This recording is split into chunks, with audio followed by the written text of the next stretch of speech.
Hello, everybody. Welcome. Welcome to CPTSD Chat. This is a global community for complex trauma survivors. We have all been coming here on Monday nights, 6 p.m. Pacific, 9 p.m. Eastern, for almost 5 years now.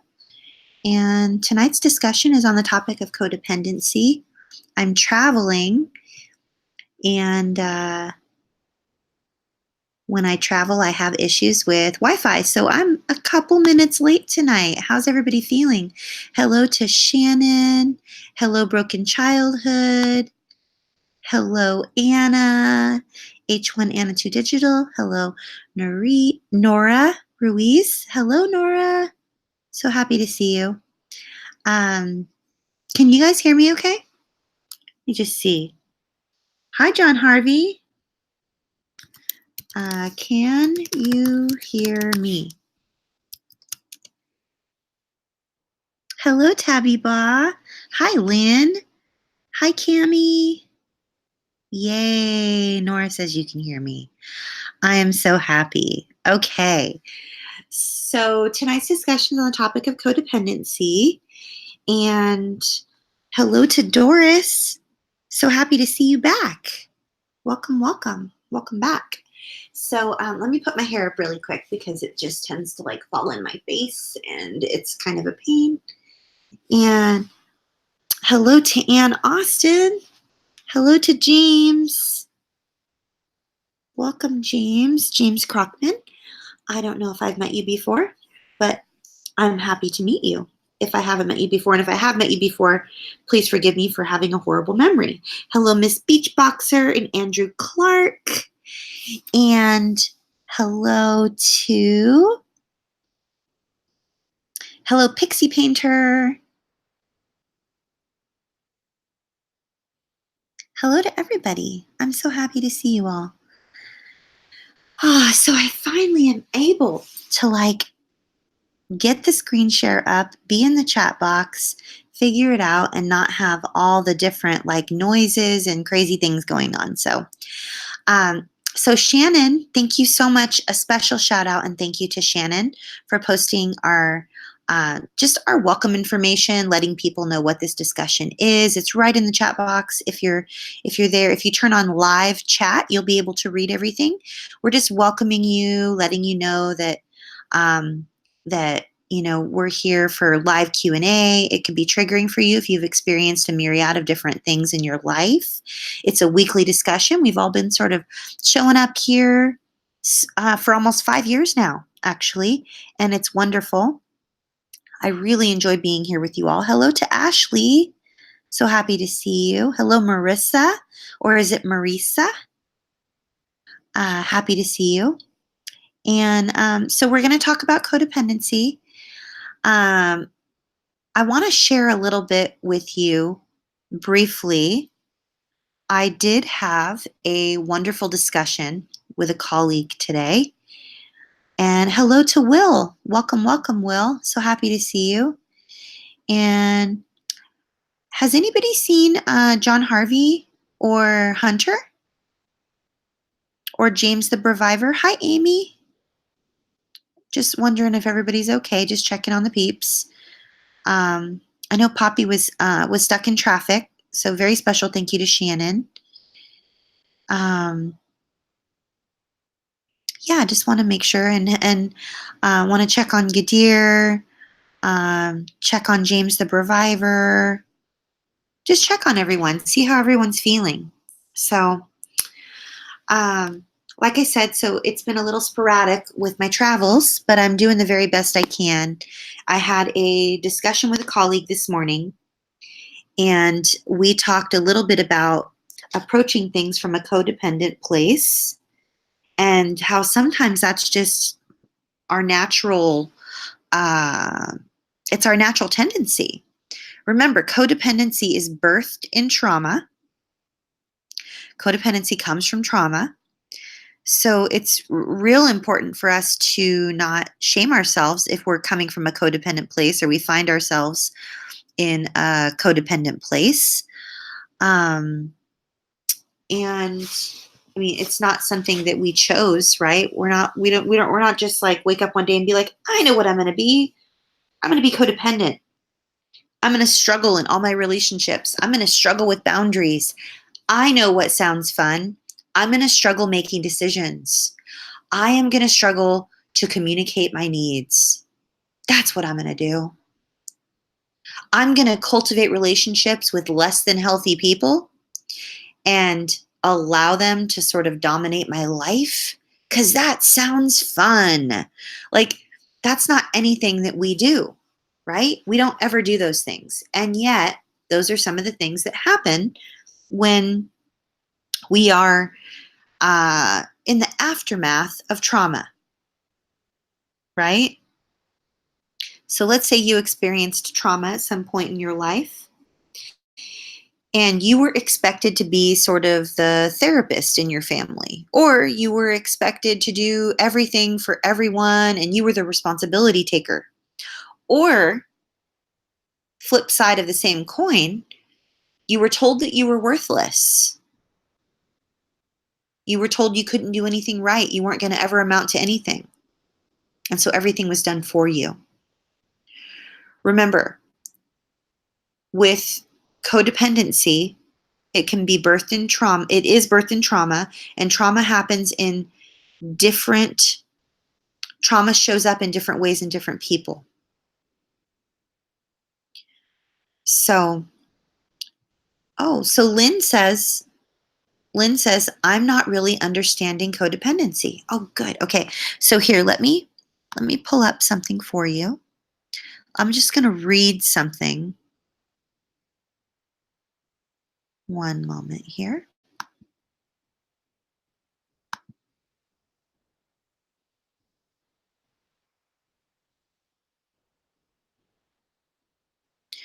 I hope you all can still hear me. If anything happens with the audio, let me know.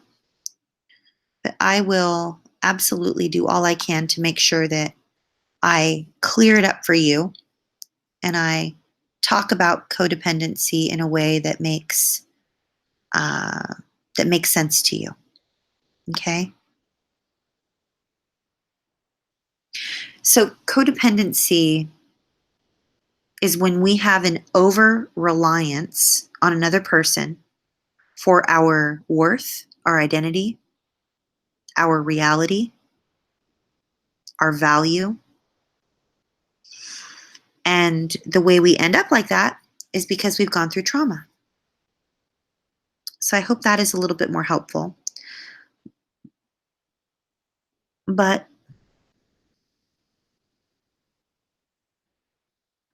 the way that codependency manifests itself in our lives is through less than healthy relationships. Less than healthy relationship with ourselves and less than healthy relationships with others. So it's important for us to know that codependency isn't something that we wish on ourselves. Let me see if I can move this little thing out of the way. I have something in the way where I can't see the chat box. Lynn says, I am a trained therapist. I stopped my one-to-one counseling in the UK. I'm sorry to hear that.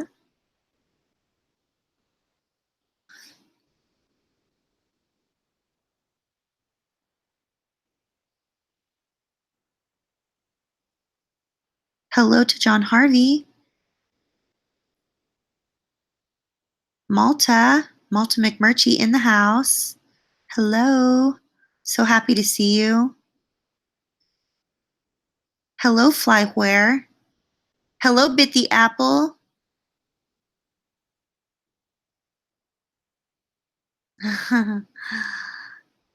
Hey, James. So happy to see you. So happy to see everyone. So yeah, I'm trying to pull up this thing here, but it's giving me the little hourglass or sort of, spinny rainbow ball of doom. That means that it's like going to take forever. I have all these cute little screen shares that I had for you all, and For some reason, it's just giving me some issues. So basically, codependency is the result of trauma. The way it manifests itself in our lives is by less than healthy relationship with ourselves, less than healthy relationship with others. And it's a hard thing. It's a hard thing to overcome. It manifests itself in our lives in different ways. We have a hard time saying no to people. We have a hard time communicating our needs. We don't know what reality is. We struggle to say what's on our mind. We are coming from a people pleasing place. We struggle to assert healthy boundaries. We struggle to cultivate safe relationships. And Bit the Apple says Athena's voice is the one we wish we heard versus the irritated, bothered, shrieking, angry, resentful, strained one we heard throughout childhood. Forgive me if this is just me. I may be projecting. Oh no, you're not. No, you're definitely not projecting. I think I show up here and sort of say the things that I wish were said to me, maybe. Maybe that's me projecting. No, it's definitely not just you. Yeah.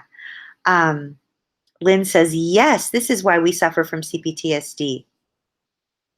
Yes, exactly. So, CPTSD and codependency go hand in hand, particularly if you um, particularly if you resonate with the freeze fawn or you have a pronounced fawn response. For those of you who are Richard Grannon fans, and I know some of you always be like, quit talking about Richard Grannon, blah, blah, blah, blah. Well, he's a colleague, and I have a tremendous amount of respect for his work. And he mentioned something interesting in an email recently. And there are those of us on the CPTSD spectrum who are not in a place where we are exploitative of others and destroying relationships and, we're predatory. We're in a place where we're wounded and we are seeking approval. And that is codependency. When we are willing to sacrifice our own well being to get the approval of others. So I hope that is a little bit more clear and helpful for you, Lynn. Um, it is a hard thing. It's a really, really hard thing. But codependency and CPTSD go hand in hand. So you're very welcome for the warm welcome. I'm so happy to see you. Nora says, so if I didn't have any relationships because of the fear I had about sex and men, but I turned to drugs and cutting, is that a way that I was codependent? No, that means that you turned to numbing, stuffing, and avoiding through drugs and self-harm. So codependency is the way we show up in relationships. So for instance, like the literal definition, like Wikipedia type thing for codependency is an excessive emotional or psychological reliance on someone, typically one who requires support on an account of an illness or addiction. So for instance, Nora, this is for you. Like, let me know if this rings any bells for you. So when you were growing up, Nora, did you find yourself in a traumatic situation with one of your caregivers or with a loved one or with some sort of authority figure, a coach, a pastor, a teacher, someone that was over you in some way, whether it be in years or in position? And did they expect a lot out of you? Did you seek their approval? Did you base your worth and your value on what they said you were worth?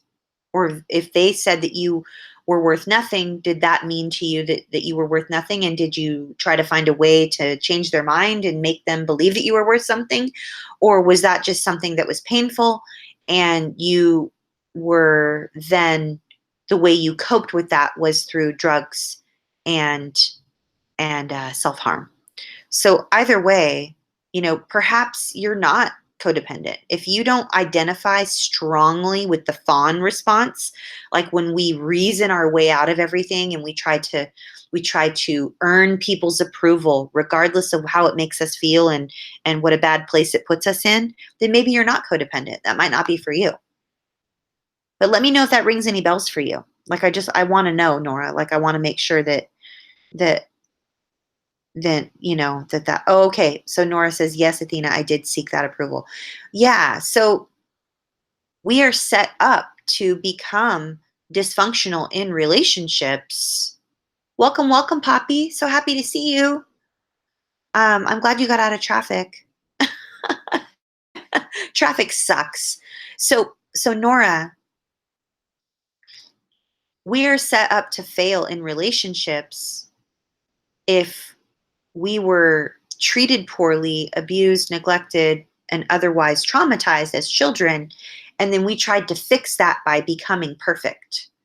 Or we tried to fix that by getting straight A's, or we tried to fix that by vacuuming the carpet perfectly, or polishing plant leaves perfectly, or, getting good grades, or doing all the dishes, or doing all the things, or whatever it is that we did to earn people's approval who were abusive toward us.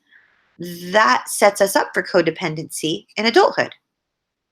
And that's worth talking about, which is why we're talking about it.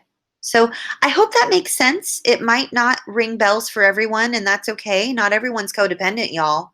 It could just be me. It could just be me. But, Oh, James says, I won't be able to stay long. I've got school and work. You don't have to be sorry. Go you with the school and the work. I'm high-fiving you all the way out the door. Do not be late to school or work. Go do all the things and be a superhero in real life and go, go, go. We're so grateful for your presence in our community, and you do not have to be here. Like, if it's going to interrupt, like the school and the work and the things, you know what I'm saying? Like, just come back whenever you can. We want what's best for you. We want you to succeed in the school and the work. Okay? We love you all the more and not any less because you're not here with us. So we're proud of you and we're cheering you on. And Austin says, I went to a meeting about codependency. I realized codependency is broader and deeper than I previously understood. Yeah, there's just so much. It's like a really deep thing. And it happens when you're raised with alcoholics, drug addicts, people who are emotionally unavailable, people who are abusive, people who are rageaholics, people who are workaholics, people who did not raise you in a way that you believed that you were valuable and smart and good and that you could be anything you wanted to be. If you were raised in an abusive or neglectful environment and you found ways to try to earn the approval of others who were abusing or neglecting you, then there's a chance that you would identify with codependency. But, it's not going to ring bells for everybody. Lynn says, I do have a problem with this codependency. It is not really an addiction. Yes. Yes. I'm a huge fan of Gabor Mate, for sure. So, yeah. And again, I'm only one person on the internet. Like, I'm not the end all be all. And I, have a tremendous amount of respect for Gabor's work, and I'm not trying to undermine anything at all. I'm also a huge fan of Lisa A. Romano, who does a huge amount of work in the field of codependency, and she's helped thousands of people who were raised in alcoholic homes, drug addict homes, abusive homes, etc., and who have gone on to basically light themselves on fire to keep other people warm just so other people would say thank you. And they base their worth on someone saying thank you for, basically when you're codependent, you have a deep belief, Lynn, that your worth and your value is based on what you do and not just for who you are and the human that you are. You're born and you're just amazing. Boom, you're born, you exist, you're amazing, you're enough. That's it. If you feel like you have to earn your value and earn your worth and earn your right to breathe oxygen and take up space on this planet, then chances are codependency is something you would identify with. And I do. I identify with it a lot. I'm not saying I'm a codependent. Like I tried to go to like a codependency anonymous type meeting or CODA or whatever you call it. And I could not, like, I tried, but I just wasn't able to sort of like, it wasn't the place for me. Like I just didn't feel like I belonged. So that's just me. John Harvey says, I used to seek love from others and I never realized the love I needed was my own. Oh, exactly. And it's hard to love yourself if that wasn't modeled for you, right? Even Ann Austin was like, wow, good insight, John Harvey. Heck yes. Bit the Apple says, I'm definitely fawn and freeze. Me too. Me too. Um, John Harvey says the same. Yeah. Bit the Apple said, well said, John. I'm in that place. I just can't seem to love myself, but I have so much love for others. Exactly. I struggle to love myself as well. So I'm starting, since I don't have the whole self love thing mastered, I am starting with self compassion.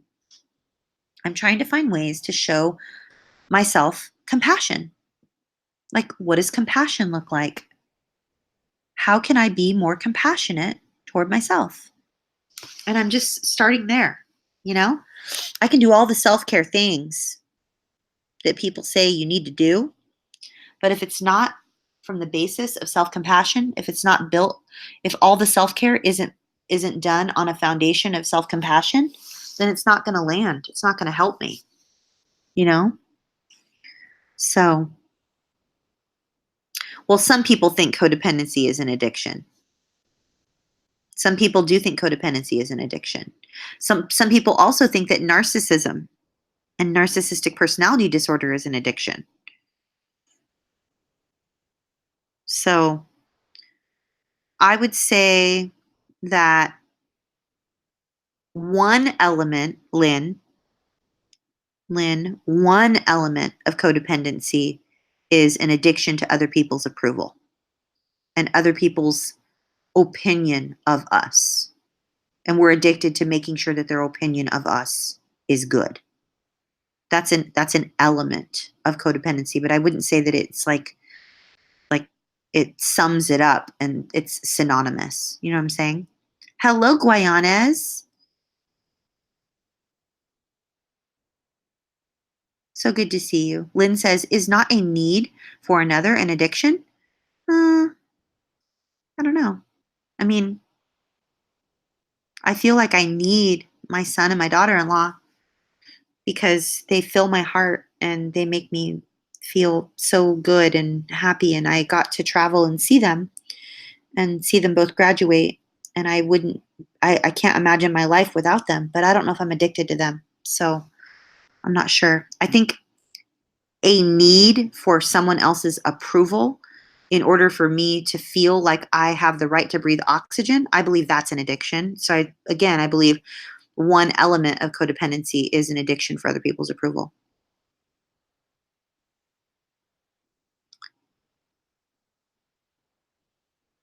Anna says, I wonder if adrenal fatigue is connected to being codependent. Ooh, that's a good question. I have no idea. I'm not sure. But that is an excellent question. That is worth looking into for sure. Hey, Francesca. So good to see you. I'm like 8 minutes behind on the chat box, y'all. Francesca says, hi, everyone. I am definitely codependent. I have a very strong fawn response. Yeah, I am healing from that. I'm working toward not having that. And, you know, I would love that. But I definitely identify with the fawn response. Andrew Clark says, love the Grannon. I know, me too. I'm a fan. I'm a fan for sure. I love the Grannon. Um, where am I? Where did I go? There I am. There I am. There I am. Oh, Poppy, it's okay. It's better to have too much information rather than none. You know what I'm saying? Like everybody needs to know that this isn't crisis support. So no need to apologize. You're awesome. I'm so happy. Shannon says, I vacuumed, I got straight A's, and I polished leaves too. Shannon, once again, I believe we lived the same childhood. Seriously. And then Nora says, and yes, perfection was important to me. I got you now. Thanks for explaining it. You're so welcome. I'm so happy. Like sometimes it doesn't ring bells, you know, like sometimes it doesn't make sense. But I'm glad that it's ringing some bells and that like I'm finding a way to explain it that doesn't confuse you because, you know, that's the last thing I want to do. This is an open discussion for everyone to join in, you know. Francesca says, I believe codependency is a response to being forced in a trauma bond with someone who is threatening. Well, I believe that codependency is definitely one of the responses that we can have to being forced in a trauma bond with someone who is threatening. It's one of them for sure. There's also fight, flight, and freeze.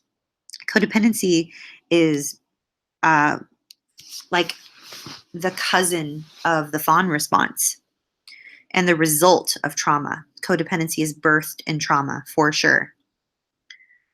Lynn says, would you say being codependent is possibly an addiction for a need? Ooh, there's a thought. Is codependency an addiction for a need? I'm addicted to needing. Um, the addiction is I'm addicted to other people's opinions of me, and they must be good because if other people's opinions of me are not good, it means that I don't deserve to breathe. I don't deserve to take up space in the world.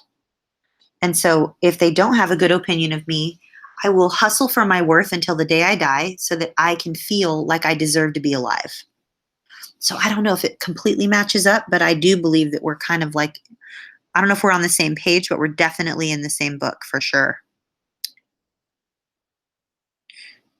That's definitely something to look at though. Codependence possible an addiction for a need. Ooh, I love thinking about that and noodling that around in my brain. That is interesting for sure. Marissa says, yes, I see it as an addiction to preventing further trauma through people pleasing. Yes.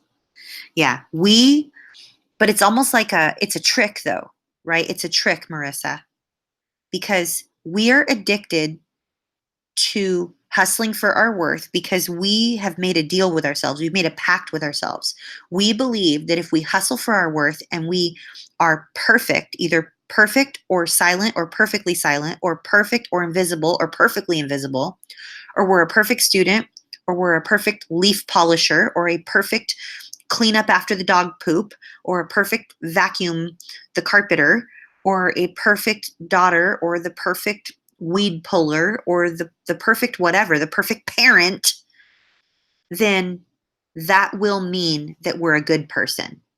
And since we're a good person, we deserve to live. You know? It's such a mind screw, all this. John Harvey says, we all need to hear that truth and to know that we are worthy. Absolutely. You're full of gems tonight, John Harvey. I don't know what happened this week, but you are just like on fire. You got some wisdom pouring out of you. Not that you don't always, but like just, you know, I'm particularly enthused by, you know, all that you're sharing. It's incredible. Oh, James the Reviver's going to online school. Nice. Yes, I love taking online classes. I love doing online CEUs, like the CEs that you have to do like if you're a doctor or you're a therapist or you're a counselor or you're a social worker and then in order to get certified in like trauma or somatic experiencing or EMDR or art therapy or trauma sensitive yoga, like all the things that are all about trauma, I love taking those classes. Those make me the happiest. I feel like it's just so healing and validating and it's awesome and my brain just soaks it up like a sponge. It's amazing. Bit the Apple says, perfectionist. I have always been, and now I know why. That's why I think trauma creates genius and amazing artists, because the perfectionism and the workaholicism. Ooh, that's a hypothesis. My goodness. Which is why people talk so much about like the traumatized musicians and like how beautiful songs are birthed in heartache and pain and breakups, and beautiful poems are written, and there's beautiful paintings, and it's just this, maybe it is, right? Gosh. I mean, talk about like making something beautiful out of something that was painful, but it's almost like they're just looking for some sort of like way to make it worth something. Like it can't just have happened and been painful and have there be no purpose in the pain, At least that's how I feel. Like, dude, you guys, like I've been through hell and back. I've lived like 4 lives. It's horrible. I mean, it's just, there's been a lot. It's a lot, right? It's a lot. Like I'm a lot, or as the kids, as the kids say these, as my kids say these days, I'm a little extra. I'm a little extra. So, I mean, I'm a little extra, right? But I mean, I feel like all I've been through is like the work I get to do now is something, it's my tapestry, it's my poem, it's my painting. This community is like the most beautiful work of art ever. And I mean, there are thousands of us, right? Thousands. Statistically, there are 1 billion of us, 1 billion with a B. But like here, just on this channel, there are thousands of us. Some stuff, a lot of people gravitate to. Some stuff only, 100 people gravitate to, or 200 or 300 or 400. But some stuff, like 10, 15,000 people that gravitate towards it. And you're like, oh, I hit a nerve. Wow. Okay. And you're like, okay, like let's go down that path a little bit. Let's talk about that. So I do feel like the work I get to do, just showing up here and hanging out with everyone, like it is part of that tapestry, that poem, that painting. It's like it's like woven into the fabric of who I am now. And I like me, right? I like the version of me that I am. Does everybody like me? No. Does everybody appreciate the work I'm doing? No. Just ask some very key people that happened to be present at some functions that I was attending a couple weeks ago. Yeah, they were not fans. But you know what? What's that quote out there that says, you own everything that happens to you? If people wanted you to write fondly of them, they should have thought of that.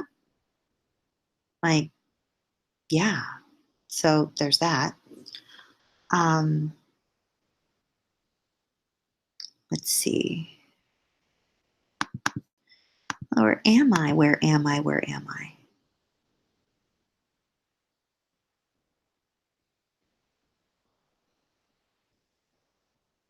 Where am I?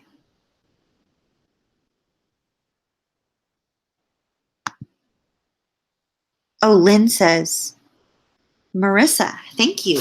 Have you sussed Gabor Mate? I'm a fan of his work. And that was directed at you, Marissa. Let's see here.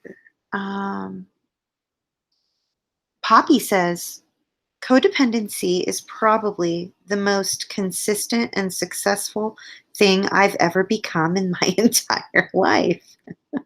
I am a very successful and persistent codependent. Oh, Poppy, we both get We both get like gold stars and brownie buttons for our codependency for sure. We're overachievers. We've perfected the art of codependency. No, yeah, I mean, I'm just obviously I'm kidding about a topic that probably I shouldn't kid about, but you all know what I'm saying. Francesca says narcissists definitely create codependency because they objectify us and force us to focus on their needs. We become extensions of them and are forced to deny our own needs. Absolutely. Being in a relationship with someone who's narcissistically abusive um, is traumatizing, and trauma is what causes codependency.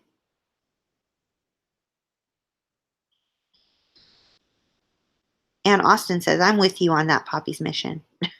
So Anne's a professional codependent too. We all deserve like special awards. You know what I'm saying?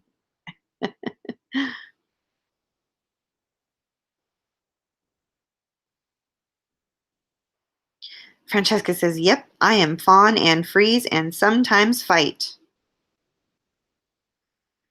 I wish I could get to the fight part. Like I wish I could access my anger. Sometimes I struggle to access anger. I move from confusion to compassion and I hop over all the appropriate emotions regarding the trauma I've been through. You know, I'm like confused as to why they would like abuse and exploit me. And then like one moment later, I'm no longer confused by it. I'm like, "Oh, but they went through so much." Like they were raised in such a like ugh, painful environment and ugh, you know? And then I skip over like they're effing crazy and look at all the things they did to me and that was just so wrong and you know. So, it's a hard thing. Anne says self-love and compassion is so hard and frustrating. It is. It's really hard. And you want to know what's so interesting, Anne?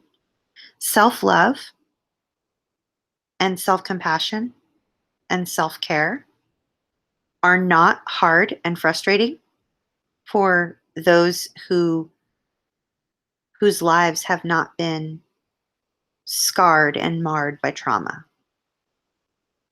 They have no guilt going to get their nails done.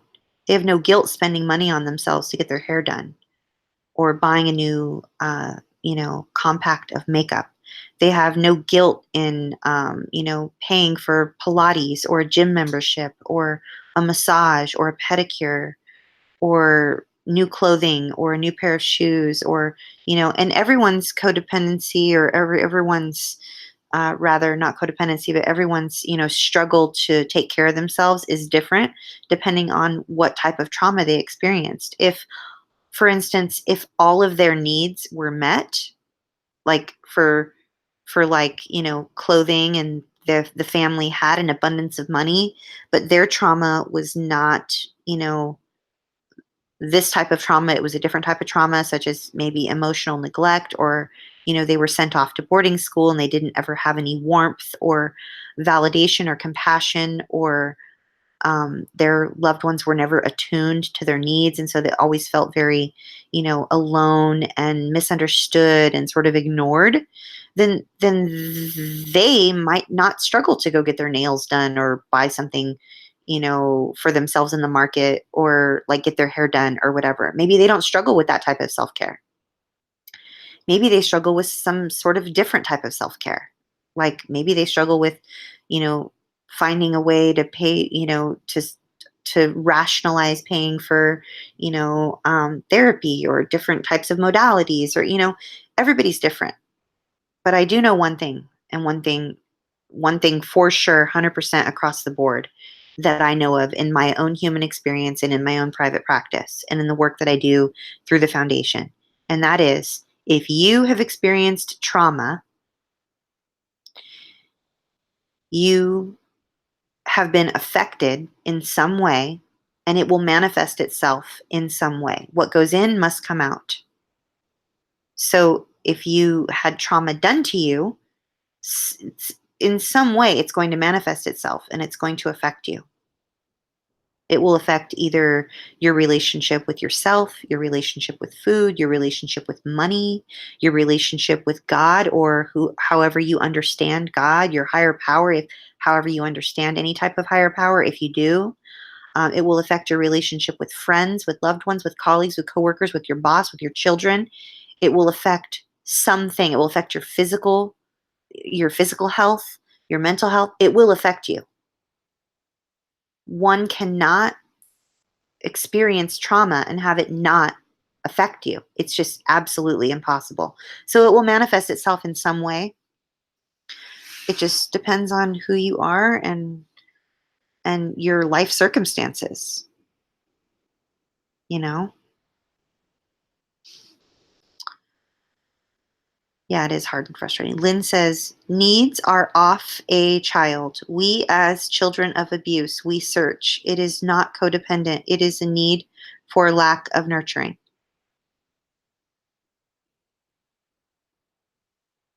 Let's see.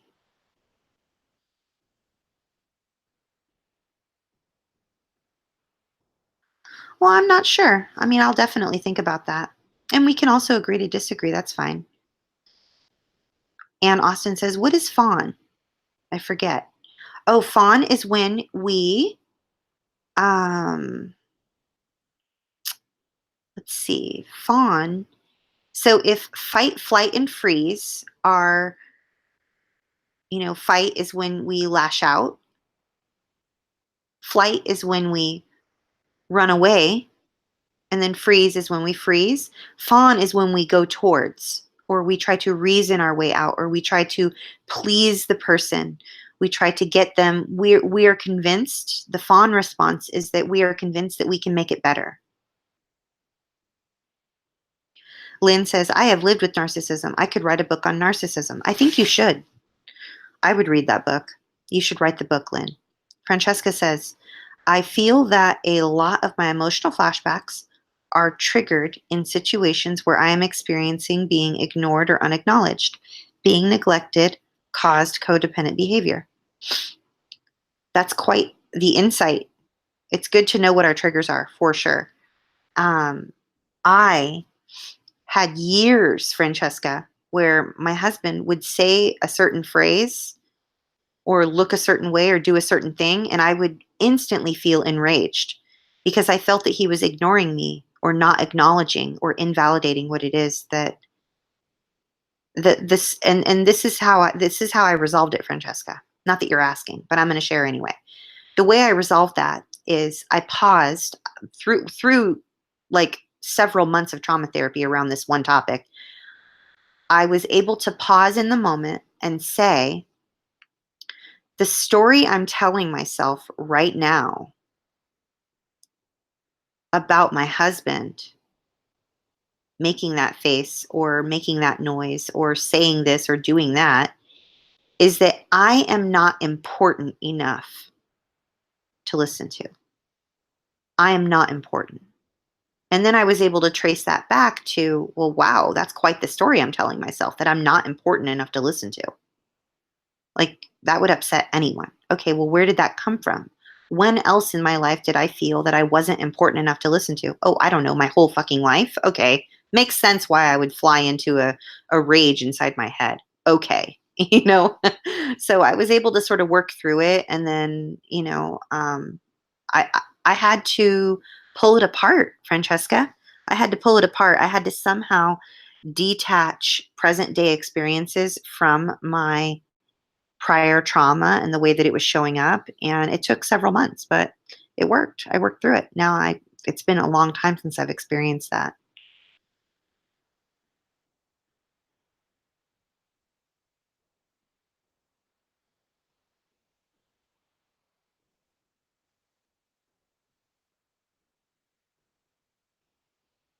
Where am I? Where am I? How did uh-oh, I lost everything.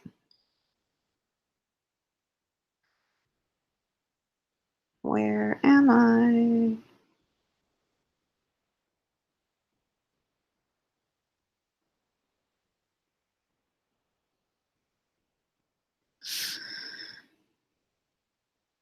Where did...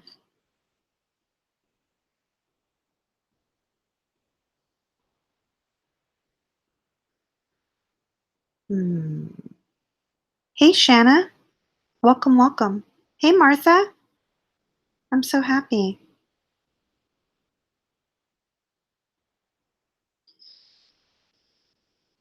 Hi. Hello. Hi. Oh, I'm like seriously lost. I can't find where I was. Everything moved, like my whole thing. Okay, there I am. There I am. There I am. Malta says, the way that I finally came to understand codependency is being dependent on another person, being dependent on us. Respectful of your thoughts on this, Athena. Ooh, well, thank you. I'm respectful of your thoughts on this as well. I'm glad we can all have a healthy discourse. So let's see. I'm dependent on another person, being dependent on me. Mm. Yeah, like I could also add to that, Malta, and I could even go further into the statement of saying my value and my worth as a human being was completely dependent on my mother being dependent upon me because like I was taught from birth that she depended on me for everything. I was responsible for everything. I needed to know everything. I needed to do everything. And unless she was fully dependent on me, then I didn't know how to do anything. I didn't know what was expected of me. It's that whole external locus of control versus internal locus of control. If your life and your very existence and your value as a human being is dependent upon someone else being dependent upon you, which is a perfect way to put it, then if that person ends up doing something self sufficiently or isn't depending on you for a minute, then you're kind of lost and you're like, oh my gosh. And then you will unconsciously and subconsciously look for people to be dependent on you, which is why we attract unhealthy relationships. So that's an excellent way to put it, Malta. Is Malta still here? Someone tag Malta because that was really that was a truth bomb right there. That was a light bulb. And like, it's just such a mind screw and so wrong that I was like created and soaked in such a toxic environment that my existence didn't happen or was my existence was not an existence unless someone was depending on me to take care of them or do something for them. Like, oh my gosh. You know? Like that's just so screwed up. It's just so wrong. My gosh. Doris says, I am codependent on my long-term boyfriend. I always feel like I'm a failure. That is to my abusive family. And I know he takes full advantage of that, but I don't know how to break free. And it's even more complicated since I'm 7 weeks pregnant. Oh my goodness, Doris. You know, Doris, there is so much wonderful literature out there. And I don't know if you're familiar with Lisa A. Romano. She has a YouTube channel. Um, I think it's called Lisa A. Romano Breakthrough Life Coach, I think is what it's called. Anyway, um, yeah, yeah. I would like her videos are free and she has paid products obviously, but you can watch all her videos and they will really help you. Or you can even go on Google Images and and you can read some of like the infographics and like read some of the information. And it's really, really, really eye-opening. So great to see you, Shanna.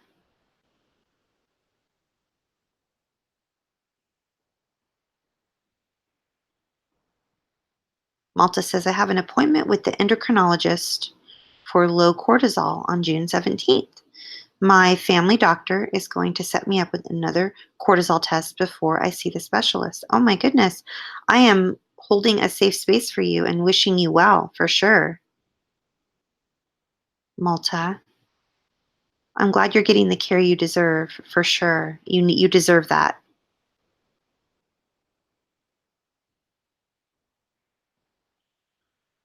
John Harvey says, I do need people saying that my stories and poems I write are good before I know they are good.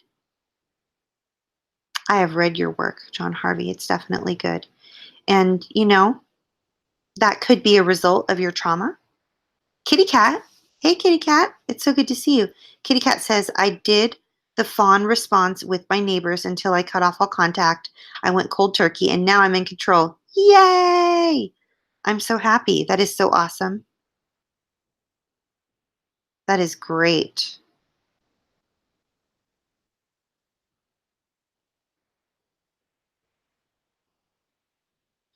Let's keep it classy, guys. Let's keep this a healthy discourse. And if we can't, then we can remove you. We can remove some people. I'll leave that up to my mod squad. Trust you guys.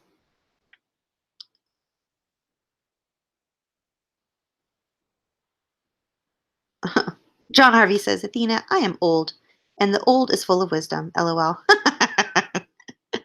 You're not old. You're not old.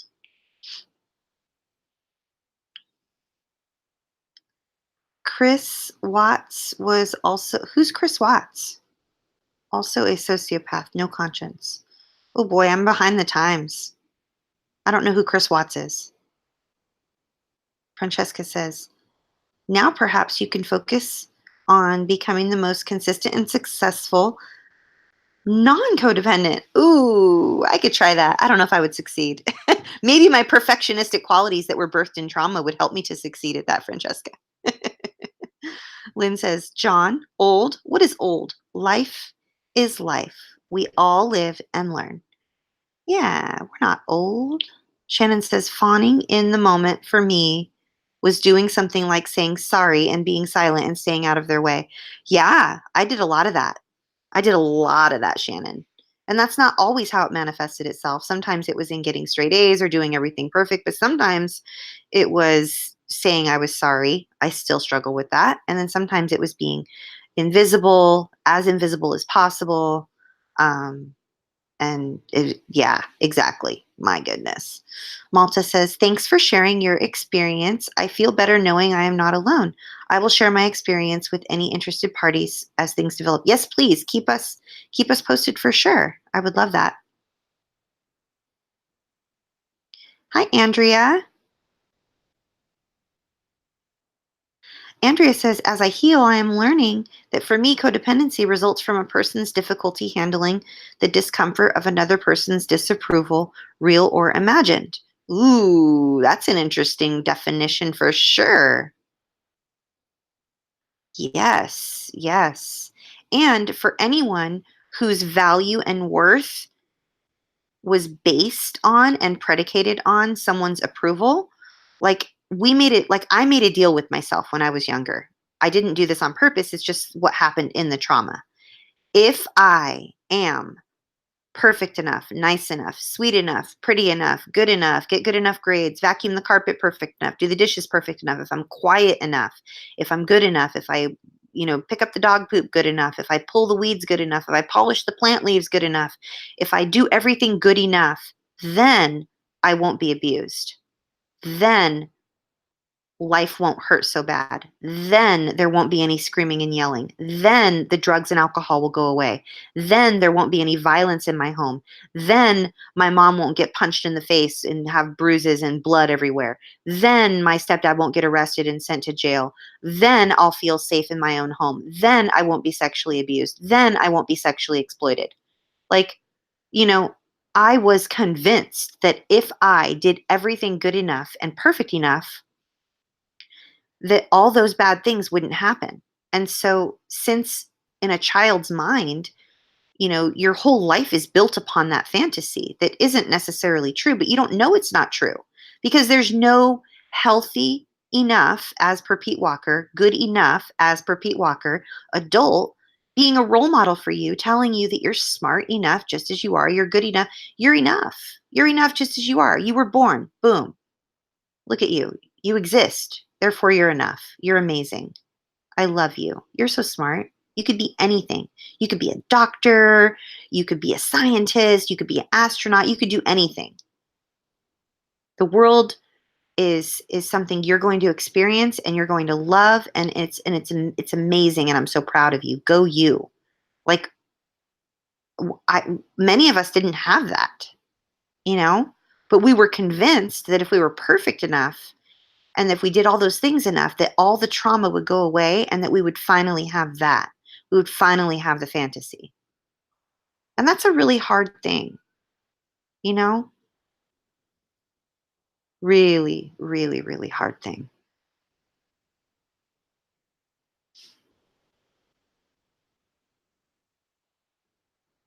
Shanna says, survivors rock. Lynn says, John, I'm 44, so I'm an old bird. Well, if you're an old bird, Lynn, then I'm an older bird because I'm 45.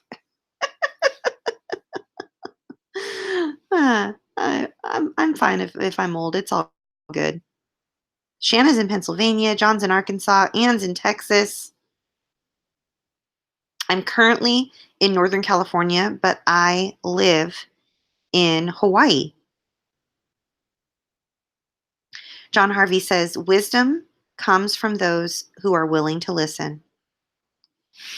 Yes. Shannon says, my doctor said something like with numbers that it wasn't surprising that I felt tired. Oh my goodness, I missed something. Is that from your endocrinologist? Oh, wait. It was years ago, like 19,000 something. I can't see. I'm squinting.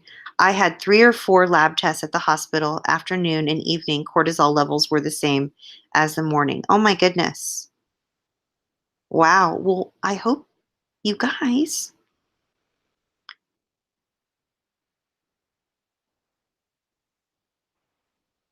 Shannon says, even though the levels are normal, they were very low normal and didn't change throughout the day like they were supposed to. Huh.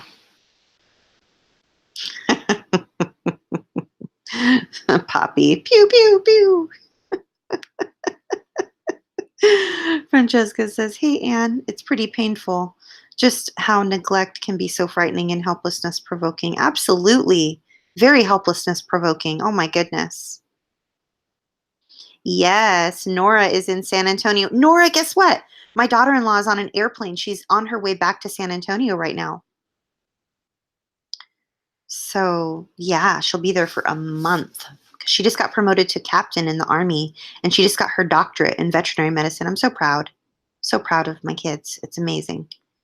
Guayana says, Athena, I think that when we go through the traumas, they could make us develop special talents, like coal that goes through so much pressure and heat for a long time in order to become a diamond. Ooh, I love that visual, Guayanes. Oh, I love that visual. Wow, that's awesome. And Austin says, Athena, how do we lose our self value if we never had it? Well, we lost it because we were born with it. We were born with a perfect hard drive. Unfortunately, sometimes people implant malware on our very perfect hard drive. I believe that each of us were born into this world depending on our in utero experience. Of course, 7 billion people in the world, there are 7 billion different possibilities. I will paint with very broad strokes and speak very generally right now, knowing that people are going to vilify me in the comment section, and that's totally fine. It's all good. I'm used to being misunderstood. But what I think, Anne, is that depending on our in utero experience and keeping in context the fact that there could be trauma in utero, et cetera, for the most part, if we are raised in a, as per Pete Walker, quote, good enough environment with good enough parents, that are loving enough and and that all of our basic needs are met: food, safety, shelter, clothing, love, approval, acceptance, unconditionally, that we won't struggle with our self-worth. But since people were less than loving and didn't provide our basic needs, that is malware being planted on our hard drive. And so, in order for us to have the malware removed from our hard drive, we have to do a lot of work. And that's what we're doing now.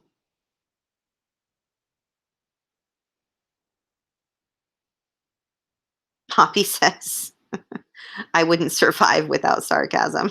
I don't think I would either. Ah.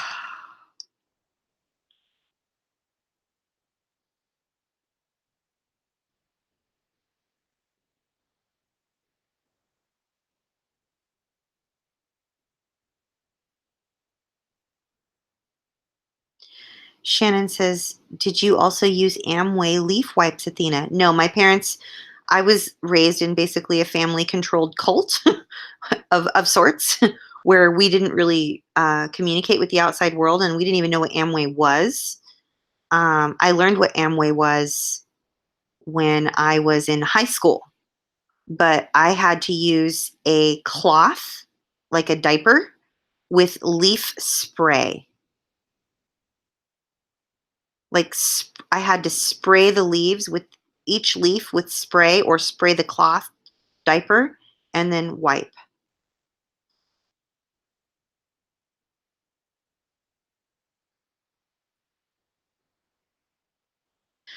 Anne says, Athena, I was dressed up for display in designer clothes, etc. However, these things are now a trigger. Ooh,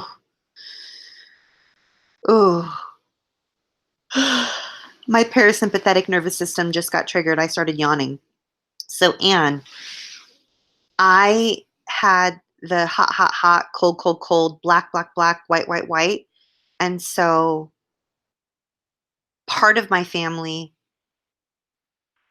there were, so the majority of my abuse and exploitation happened in one side of the family where they shopped at Nordstrom and they were very involved in politics, pillar of the community, really religious with religious statues and prayers and things and stuff, and always had nice cars, perfect teeth, who always went to the hair salon, always went to the nail salon, always did all the things. Everybody had to look perfect all the time. And if you were perfect enough, then maybe you wouldn't get abused, but you never knew, right? You just had to try. And then the other side of the family, oh, and I always had to have a smile on my face and I always had to just be grateful for everything. Happy, happy, happy, happy, joy, joy, joy. Well, the other side of the family didn't believe in any of that and thought that that was the devil. Like that was a sign of evil people who took advantage of people. And so when I was around my other side of the family, we went to yard sales and we went to Salvation Army, and there, I had to always look sad or be unhappy when I really wasn't. I was super stoked and happy all the time because I was away from the abuse. But I couldn't show that I was happy, because if I showed that I was happy, or if I smiled, or if I looked pretty, or if I looked like I wasn't struggling or on the struggle bus forever headed to Nowhereville, then I would get bullied and abused by them, because it must be nice to just be me, like, and to be me and have such a perfect life. They had no fucking clue what I was dealing with on the other side of the family, being exploited and abused consistently. So I have this crazy, like, total mind screw, cognitive dissonance overload of nice things over here with all the abuse and all the weird religious stuff and the politics and the things and the Nordstrom and the cars and all the things. Like, that's bad. And then over here, which shouldn't have been bad, but it really was, and it was very traumatizing and confusing for me, where I have to struggle and I have to only buy stuff, that's cheap, and go to the yard sale or go to the Salvation Army and not have anything. And but they're also abusive. And so it's like so scary, and like you don't know who you are or what you mean or what you're about or what you're allowed to do or what you're not allowed to do, and it's just really, really, really hard. And so the healing happens in the scary middle, which is you figuring out your own way and your own path. And it's just really scary, you guys. It was really scary and confusing. Really scary and confusing. John Harvey says some women are treated like slaves and they shouldn't be. That's true. So are some men, and it's just not right. Kitty Cat says I was a perfect house cleaner and went into that profession and tried to prove my value. I exhausted myself. Oh my goodness. Yeah. Yeah. Shannon, I agree for sure. Um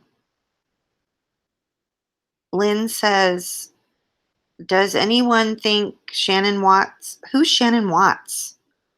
No, she was a strong woman. Her husband was not only a narcissist, but a socio. I don't know who that is. I'm sorry. Um, hmm,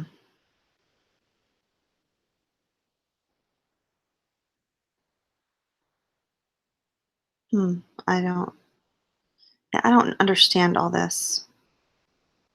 Cult is, is exactly, I don't, I don't understand what any of that means.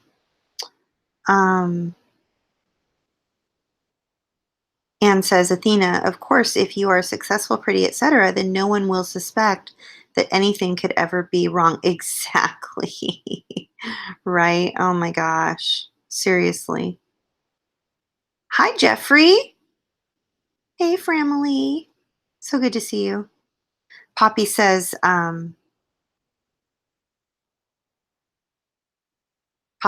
my family was so full of shit that my stepfather would have to hire a new car when we would see any other family. He would put his business stickers on it to pretend that he was successful. Oh my gosh. I could tell you stories about, oh my goodness. I could tell you stories. I have a client that had a similar situation that is so interesting. Hi, Wally. Oh, it's so good to see you.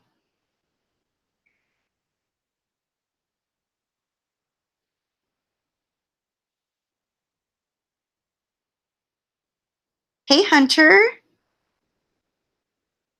So good to see you, Hunter. No apologies, no apologies. So happy to see you. Anne says, keeping up with the Joneses. Sorry, Poppy. Yeah, that sucks. That totally sucks. Poppy says, you are imperfect and you're wired for struggle, but you are worthy of love and belonging. And that's a quote from Brene Brown. I love that quote. I absolutely love that quote. Seriously. Jeffrey Sherman says, Shannon Watts is the woman that was killed by her husband along with their two kids and one on the way. Oh, I did not know. I think I'm behind. Like I don't watch a lot of television. I think that's probably why. Oh, you're so welcome, Wally. You're so welcome. Anna2 Digital says, Athena, my family of origin looked like the perfect family on the outside. No one knew what went on behind closed doors. Oh, yeah. It's just so scary. So scary.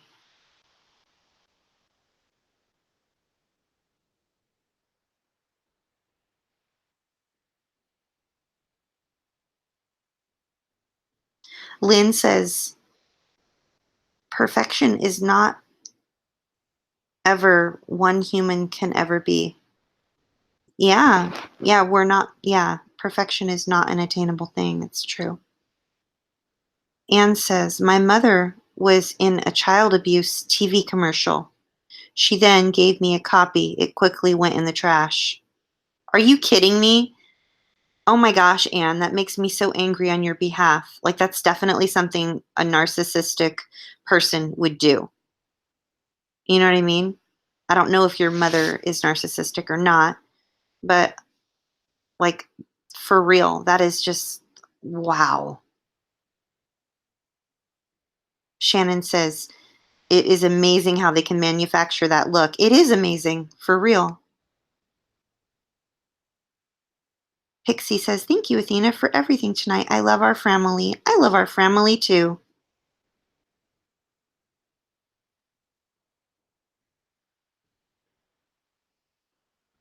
Lynn says, where's Wally? Sorry, I just love looking for Wally. Oh, is it Wally? I thought it was Waldo. Where's Waldo? Lynn says, have you a hat and striped jumper? Yeah, I do love the whole where's Waldo? My son and I used to look for those, like in the, like those little books. Anna says, Athena, my dad often hit me when I was 9 and he threw me around the room. Oh my goodness. I'm so sorry. I know what that feels like. It's so, so, so, so devastating and scary. Lynn says, who wants to write my book? I think you should write your book.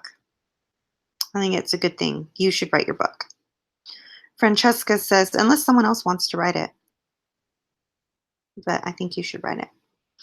Francesca says, it's amazing the insanity that we have been subjected to and how unconscious our parents are to the damage and devastation they have created in our lives.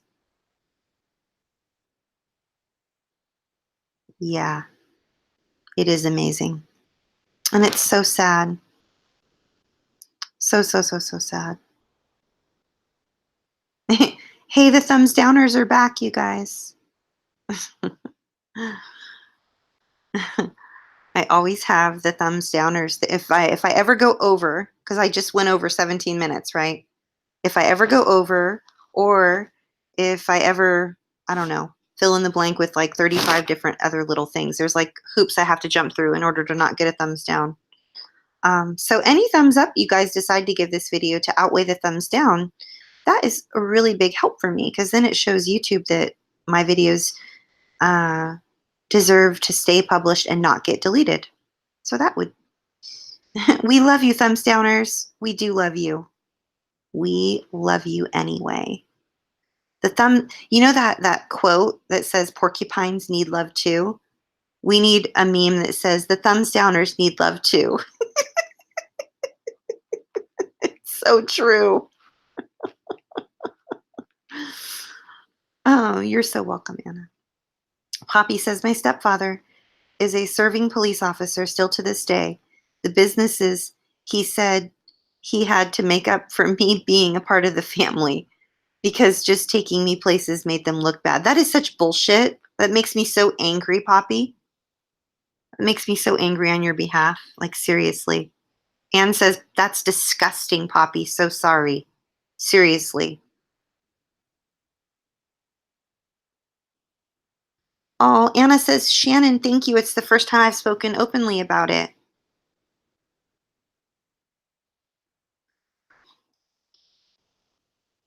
You know, Anna, it's a scary, scary thing to deal with not only physical abuse, but also the psychological abuse that comes with it. Because physical abuse doesn't happen in a vacuum.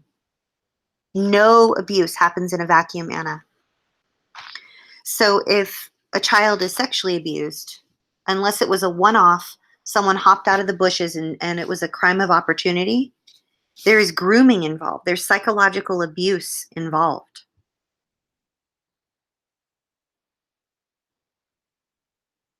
Same thing goes for physical abuse. Same thing goes for religious abuse, cult abuse, financial abuse. There's always a psychological element, an emotional element. I'm so sorry that you've been through all that you've been through, Anna. You didn't deserve that.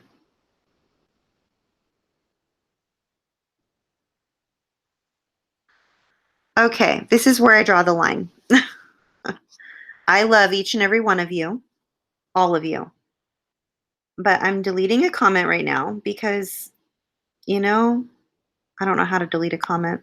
How do I delete a comment? This is never a place where anyone is going to come, and we're never going to toe that party line that says the abuse is why we are who we are today to this day. That we're not thankful for the abuse. Abuse is not what made us who we are today. Yes, we are all a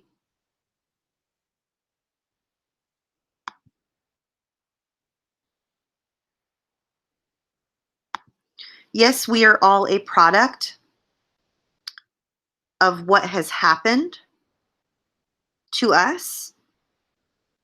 And there are some people that might even be grateful for what has happened to them. But that is a very invalidating comment to make on this channel. It is not something that is a validating comment. It's not something that is compassionate. It is not okay. Yes, every single person on this channel has been abused, but you'll never you'll never find me saying, but we are who we are today because we were abused and they made us who we are today. No, we have worked hard to recover from what we've been through. And the abuse did not make us who we are today.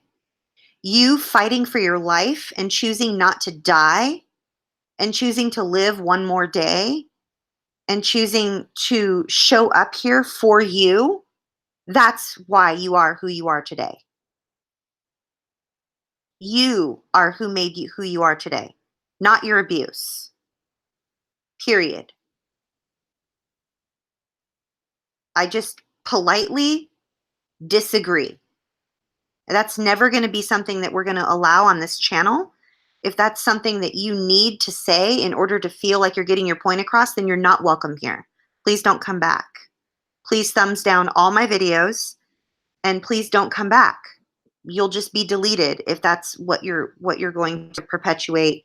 Or just, I'm not going to toe that party line. I'm not going to ever hold this space here for people who have been traumatized their entire life only to have someone come along and say, hey, but our abuse is why we're all together and we are who we are because of our abuse.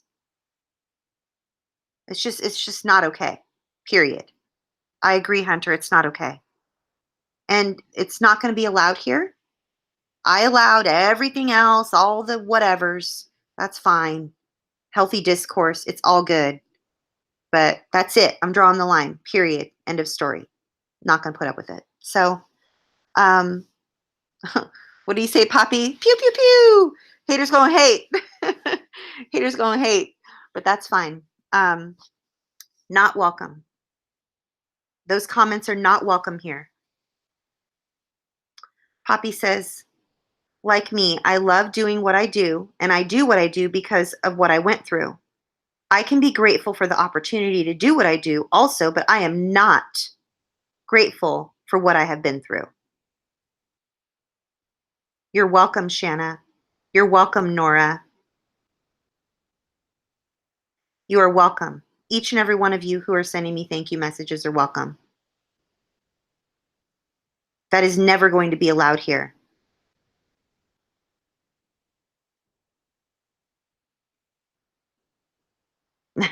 The thumbs downs are we're racking them up, you guys.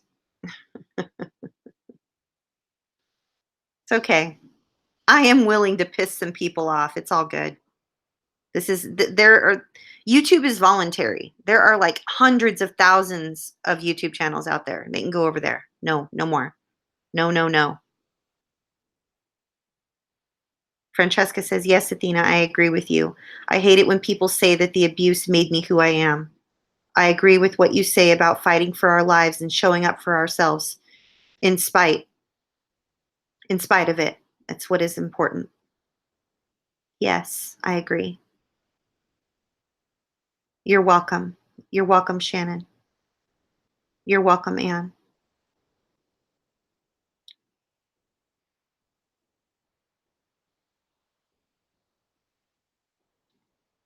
You're welcome, Francesca. I appreciate you too.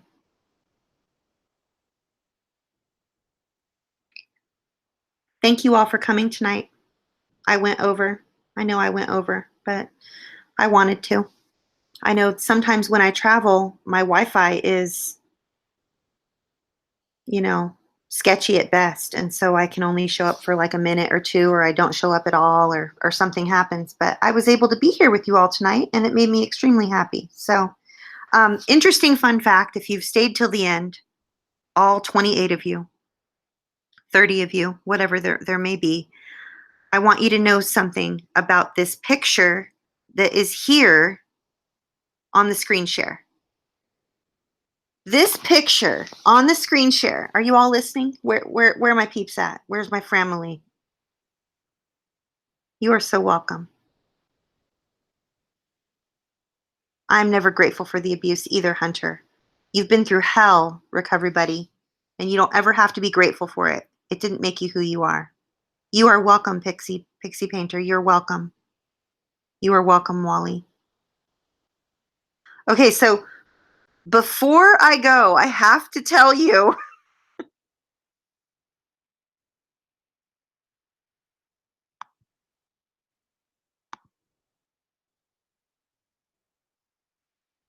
Before I go, I have to tell you.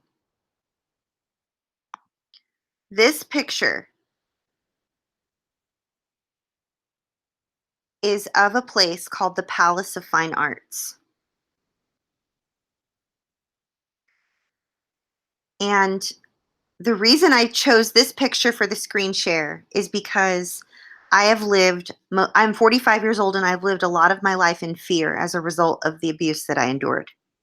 The entire state of California felt unsafe to me because that is where most of the abuse happened and all of the exploitation happened. Almost all of it. There was some that happened in Florida, and I don't really remember some of the other things that happened. But at any rate, I am here in San Francisco, and I'm here on business, and I accomplished a lot.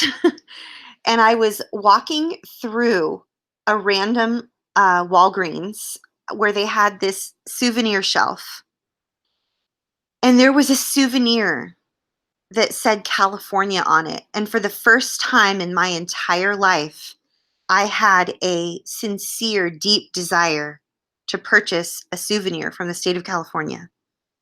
Previously, I had vilified the entire state of California, blaming the state of California for being the place where all my abuse and exploitation happened. I never assigned the responsibility to where it belonged. I never assigned it to the quote unquote loved ones who exploited me and abused me and did all the horrible things.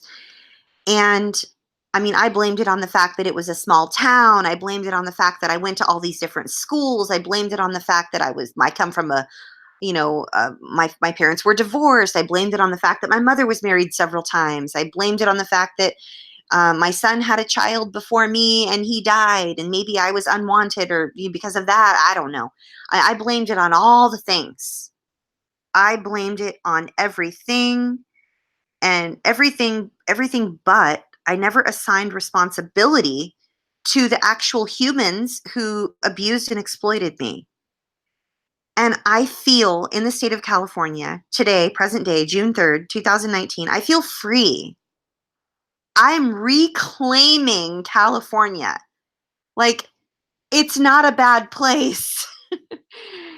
It deserves to have souvenirs, you know? And so what I did yesterday, like I did my client calls, I led my groups, I did all the work I was going to do. I even went to church, right? And I went to Hillsong San Francisco. It was awesome. It was amazing. But what I also did on my lunch break is I took a photography class. And I'm just like tickled that I took a photography class. Like, I'm just thrilled. I'm tickled that I did something that was like I've never done before.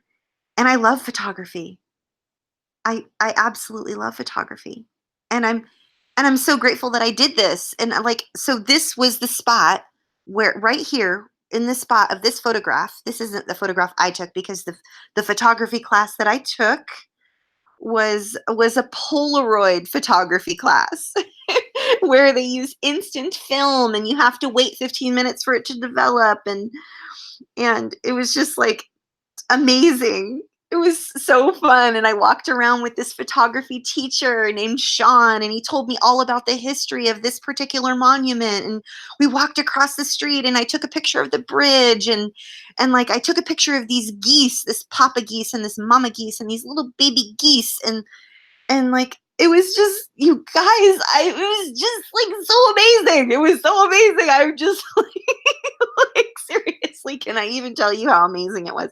Like, I'm so incredibly grateful for the opportunity to reclaim an entire state. Like, it doesn't have to be a vilified state any longer, you know? Small towns are no longer off limits. California is no longer a bad place. Like, all the things, anger is no longer a bad emotion. Like, I'm done vilifying all the other things, you know? Um, it was just amazing, and so this picture was one that I found, not one that I took because a Polaroid camera does not take pictures like this, by the way. Um, but I enjoyed myself, and it was adventurous, and I even took an Uber to get there, which is $13, by the way. You can walk faster than people drive, like, it's crazy. So, like, anyway, I had the time of my life. And on top of that, I made very meaningful, lasting connections with incredible colleagues here in San Francisco. And I even got to have breakfast with Guy McPherson of the Trauma Therapist podcast. And we just, I mean, it was just like, 2 hours of awesomeness and just like enriching conversation and delicious food. And I connected with Rachel Grant and I made all these different phone calls and like I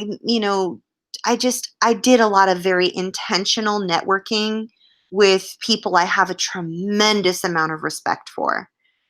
And I reclaimed California and I couldn't wait to just sort of cement that into like the the the screenshot or the like, thumbnail that's going to go on YouTube. You know what I'm saying? So, anyway, thank you. I'm proud of myself. Thank you. Thank you. I told my trauma therapist, and on top of that, I met with my trauma therapist. Like, it was a very full day. But you guys, these are big gains. These are big things. And I'm not afraid, right? I'm not afraid. I I'm grateful to be alive. I'm grateful for the work I do, but mark my words, and anyone who shows up here will be deleted that says this, I am not grateful for the abuse. And that is a terrible thing to say in a chat box with people who have been abused. Because then they feel like if they're not grateful for the abuse, then they must be doing their healing journey wrong. Not to mention the fact that many of us were beaten and sexually molested and exploited and traded for goods and services and trafficked and horrifically traumatized their entire lives. And all the while, they were told by their abusers that they should just be grateful. So, no, fuck you very much. You're not welcome here. And that message is never going to be welcome here. So, thumbs me down all you want. We love you, thumbs downers. You can't rock the boat. You can't take away my gratitude and my joy and my laughter and my freedom. But you're not going to be welcome here. You will be deleted. So, yeah. And torture. Yes, Tabby Ba. Boom is right, Poppy. Mic drop. Right? Okay. I brought out the feisty tonight. Mama Bear, roar. Pew, pew, pew. Yeah, I'll keep deleting it. I promise. Thank you, Lisa. I took back California.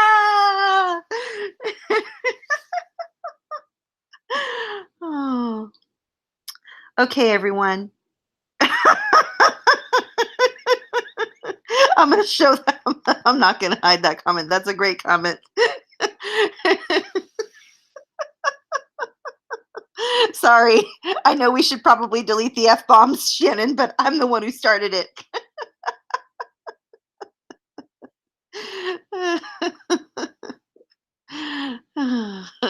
Well, I am going to go ahead and let you all go.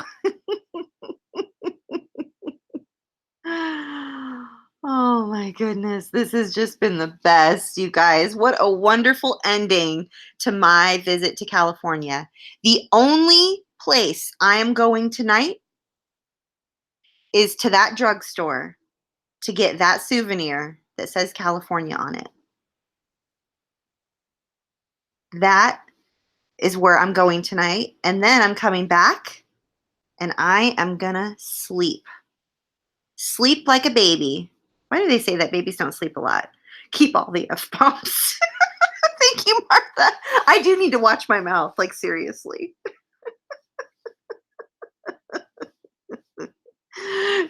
Oh, so that's the only place I'm going tonight. And then I'm waking up bright and early, right around sunrise, and I'm going to be driving to the state of Oregon, next stop. So next time but then I'm leaving a couple days later, and then I'm driving to the state of Washington, where I'm meeting up with another colleague. So I'm driving to Oregon to meet with a client, and then I'm driving to Washington to meet with a colleague. And then I'm driving back to Oregon to meet with another colleague, and then I'm flying home back to Maui. So, yes, California is not theirs anymore. No, no, no.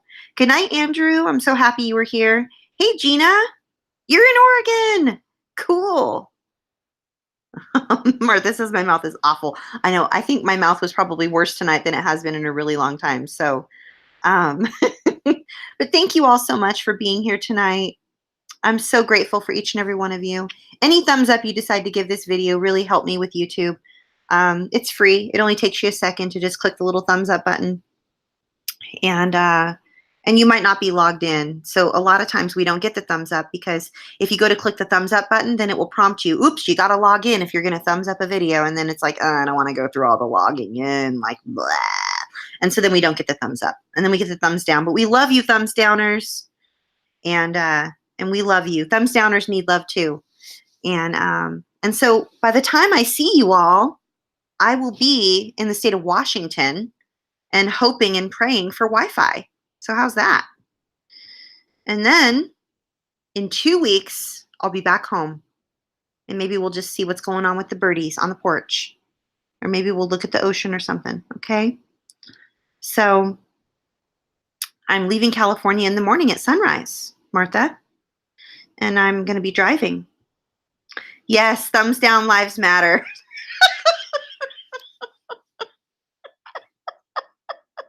I love you, Malta.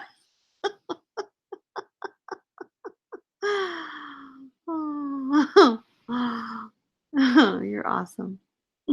It's so good to see you. Thank you so much for being here tonight. Even though you are, you're going through a lot of stuff, but I'm just grateful that you decided to be here with us all, and your presence is always welcome here. And just thank you. Thank you to everybody. You guys are amazing. So I will see you next week. Thanks, you guys. You're the best. Bye, everybody.